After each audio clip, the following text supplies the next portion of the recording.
Azurfa Rediyo, duniyar labarai a tafin hannunka. Assalamu alaikum, barkanku da sake saduwa da mu a wannan tasha mai farin jini, Azurfa Rediyo. Za ku iya sauraron mu ta hanyar sauko da manhajar mu da ke kan Play Store. Haka kuma kuna iya sauraron mu akan shafin mu a dandalin sada zumunta na Facebook. Sannan kar ku manta, ku yi subscribe din YouTube channel ɗinmu tare da danna ƙararrawar sadarwa domin sanar da ku a duk lokacin da muka saka muku wani sabon shirin. Azurfa Rediyo, muryar zamani.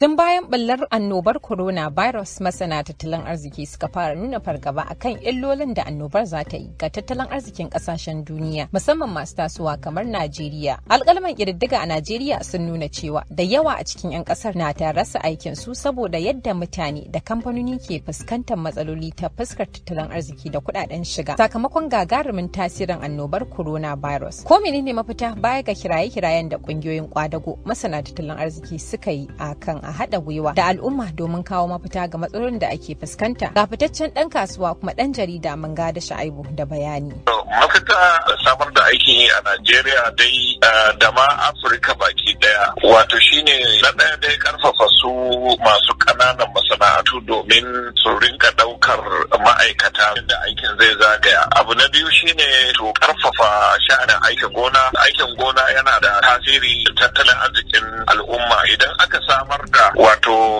kayan aikin gona, tallafi na kuɗi da kuma kayayyaki na aikin gonan zamani saita ma al'umma yadda za a yi aikin gona, to matasa za su dukufa a wannan aikin su jingina duka mafi yawan sana'o'i. Wannan zai haɓaka tattalin arziki. Dan majalisar wakilai mai wakiltar mazaɓar Yamal Tidiba na jihar Gombe a tarayyar Najeriya, Dr. Abubakar Yunus Ahmad ya bayyana mafita ga matsalolin da suka shafi ayyukan yi da cewa ba dole fa mu ɗauka cewa zamani ya zo kuma Allah ya turo ta, Allah shi kadai ya san me yake nufi da ita, kuma ba ma samar da guraben aiki ko kuma aikin yi ba yake wa barazana kaɗai ba, don abin nan ya shafi kowa da kowa ne. Ga coronavirus ta zo ta addabi gwamnatin, akwai cikas. Let's now think outside the box. Sannan wa'annan kamfanonin da ake magana, maimakon ka je su ɗauke ka aiki, ka diba me za ka yi ka taimaka wa kamfanin a wannan halin covid da shi corona ba, sai ka caje su kuɗi. Duk irin wa'annan in muna yi, maimakon kai a ɗauke ka aiki sai zama kai ne ma za ka ɗauki wani aiki. A wani bangare kuwa, ministan shari'a kuma Antony General na tarayyar Najeriya Abubakar Malami ya yi bayani akan lamarin. To babban mafita dai shine matakan da aka ɗauka. Farko ita gwamnatin tarayya mataki na ba da tallafi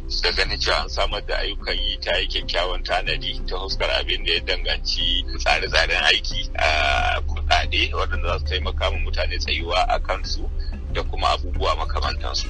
So abu mafi ala dai shi ne an fahimci cewa akwai damuwa wadda ta danganci bukata ta tallafa ma mutane domin su samu ayyukan yi. Bisa la'akari da wannan damuwar, gwamnati ta amince cewa ta zo da tsare-tsare wadanda za su taimaka musu. Alƙalman ƙididdiga a Najeriya dai sun yi nuni da cewa tun bayan bullar annobar coronavirus kaso 40 cikin 100 na iyalan da aka yi magana da su kusan 2,000 suka rasa ayyukan yi, inda ƙungiyoyin kwadago suka yi ta ƙorafi akan yadda shugabanni suka fara siyasantar da ayyukan farfado da tattalin arziki ta hanyar nuna san kai bayan fara buɗe zirga-zirga ofisoshi. A ƙasashen duniya kuwa annobar corona ta yi sanadiyar rasa ayyukan yi na miliyoyin ma'aikata, kamar yadda alƙalman ƙididdigan zauren tattalin arzikin duniya suka yi nuni da cewa a ƙasashe mafi ƙarfin tattalin arziki na G7 kamar Amurka an rasa ayyukan yi miliyan 30, sai ƙasar Japan da mutane miliyan 1,760 suka rasa aikinsu. Halima Abdurrauf,